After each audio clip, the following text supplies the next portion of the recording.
Welcome to Free and Clear, where we try to take micro arguments in a short amount of time. Today's topic is don't negotiate with terrorists. Of course, when I mean that, or when I say what I mean when I say that, words are hard. What I mean when I say that is that kids can be very difficult to deal with when you're raising them, especially when they're younger. And we've all seen it where parents start negotiating with these kids. And so you'll have a kid that's throwing a temper tantrum, just going out of their mind, and a parent trying to be like, oh, we'll get you some more ice cream. You're not going to get ice cream if you act like that. But meanwhile, this kid is screaming and yelling at them, and the parent's trying to appease them in some way so that they can coax them into behaving correctly. And I'm here to tell you, in case it isn't already apparent to you, that does not work. What you need to do is you need to be more stubborn than the child.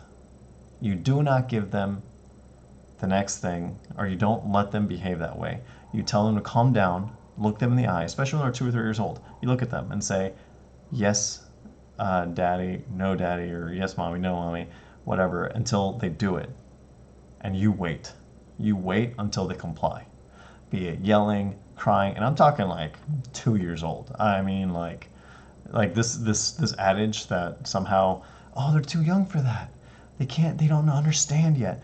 They understand how to communicate before the age of 1. Like, they know how they're coming off. And regardless of whether or not they know, they need to know and learn that some behaviors are not okay earlier on, because the longer you let them proceed, when they're like 5, 6, 7, 10, 11, whatever old, it's even harder to get them to behave correctly. So, I have a great book that I recommend called Dare to Discipline by James Dobson. Highly recommend. Link is in the description below.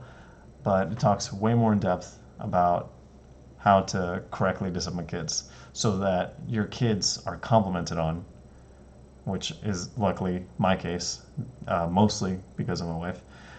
But you don't want to be the parent who's always getting complaints about how crazy their kids are, or not getting invited to things because their kids are terrible and hard to deal with.